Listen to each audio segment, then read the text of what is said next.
পুরনো পুলিশ পুরনো প্রক্রিয়ায় যেভাবে মামলা দিচ্ছে তাতে এই বিচার আবার ঝুলে যায় কিনা সেটা নিয়ে মানুষের মধ্যে সন্দেহ আছে।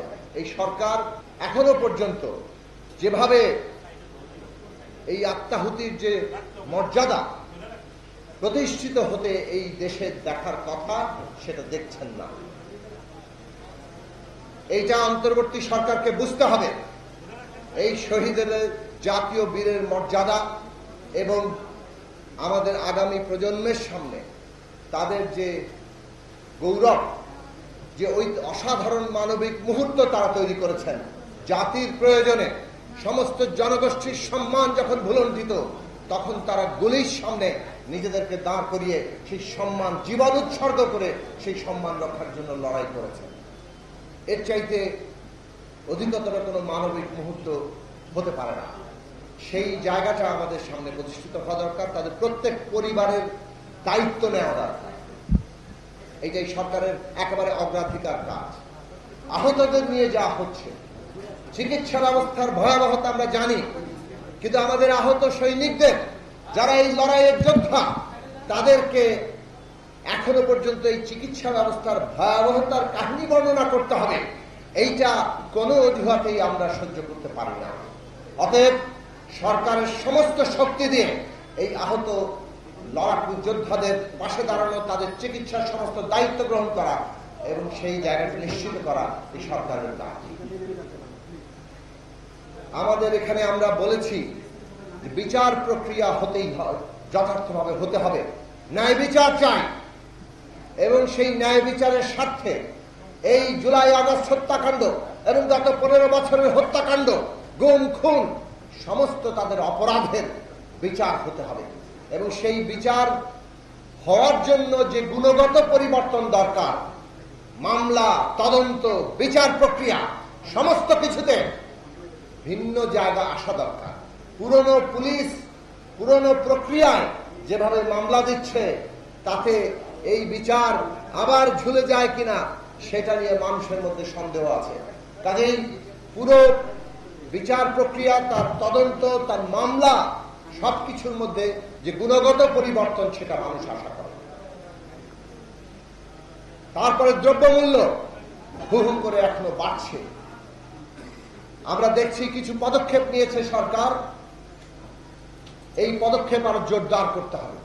মানুষ আশা করে যে ব্যাংক লোপাটকারীরা জবাবদিহিতার মুখোমুখি হবে, বিচারের মুখোমুখি হবে।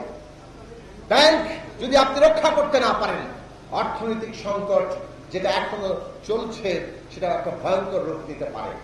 কাজেই অর্থনৈতিক চ্যালেঞ্জ মোকাবেলার জন্য ব্যাংক লোপাট, সমস্ত প্রকল্পে যে ভয়ঙ্কর রকম অবিশ্বাস্য ব্যয়, এই সব কিছুর মধ্যে গুণগত পরিবর্তন আসছে কিনা মানুষ সেটা দেখতে চায়। এবং সর্বোপরি মানুষ চায়, যেহেতু এই অভ্যুত্থান এবং একটা বিপ্লবী পরিস্থিতির আগে এবং পরে পরিবর্তন ঘটে গেছে, বাংলাদেশের মানুষের যে স্বপ্ন এবং আকাঙ্ক্ষা যে একটা দেশ হবে যেখানে সাম্য, মানবিক মর্যাদা, সামাজিক ন্যায় বিচার থাকবে প্রত্যেক নাগরিকের জন্য, তার উপযোগী রাষ্ট্র ব্যবস্থা হবে, তার উপযোগী সংবিধান হবে, সেই আকাঙ্ক্ষা আগে মানুষ মনে করতেন বোধহয় এই দেশে কখনো সম্ভব না।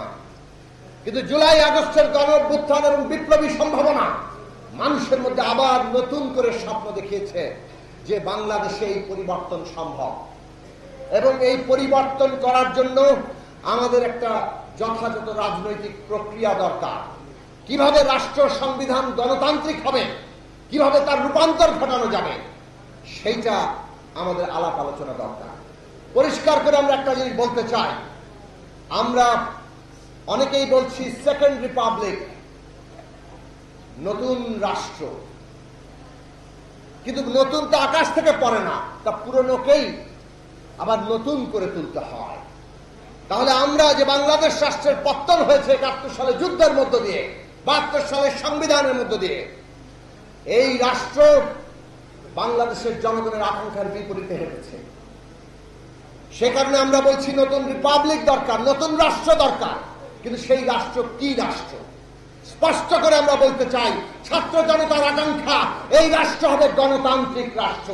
অন্য কেউ অন্য কিছু যদি চিন্তা করেন বাংলাদেশে, সেটা বাংলাদেশের মানুষ হতে দেবে না। গণতান্ত্রিক রাষ্ট্র হবে এবং গণতান্ত্রিক সংবিধান হবে। এই লক্ষ্য ছাত্র জনতার লক্ষ্য, এই লক্ষ্য ছাত্র জনতার ঐতিহাসিক সংগ্রামের মধ্য দিয়ে এই রায় সামনে এসেছে। কাজেই এই গণতান্ত্রিক রাষ্ট্র এবং গণতান্ত্রিক সংবিধান কিভাবে অর্জন করা যাবে, এটা কোনো একক দল কিংবা বিশেষ গোষ্ঠীর কোনো প্রশ্ন নয়। বাংলাদেশের কিভাবে একটা গণতান্ত্রিক রাষ্ট্র এবং গণতান্ত্রিক সংবিধান অর্জন করা যাবে, তার জন্য প্রয়োজনীয় আলাপ আলোচনা দরকার। আমরা অন্তর্বর্তী সরকারকে বলবো, অবিলম্বে সিরিয়াস রাজনৈতিক আলোচনা শুরু করেন। রাজনৈতিক দল, শিক্ষার্থী, ছাত্র সমাজ এবং দেশের শ্রেণী পেশার সমস্ত অংশীজন, স্টেক হোল্ডারকে সাথে নিয়ে সিরিয়াস আলোচনার প্রক্রিয়ার মধ্য দিয়ে একটা জাতীয় কনসেনসাস কিংবা ঐক্যমত্য তৈরি করতে হবে। কিভাবে আমরা গণতান্ত্রিক রাষ্ট্র এবং সংবিধানে পৌঁছাবো, সেই কাজের উদ্যোগ আমরা দেখতে চাই। আমরা বলছি না আগামীকালই এই কাজ হয়ে যাবে, কিন্তু আমরা মনে করি এই কাজের শুরুটা হওয়া দরকার অতি দ্রুততার সাথে, যাতে করে বাংলাদেশের মানুষ মনে করে তারা তার স্বপ্নের পথে এগোচ্ছে। আপনাদের সবাইকে ধন্যবাদ।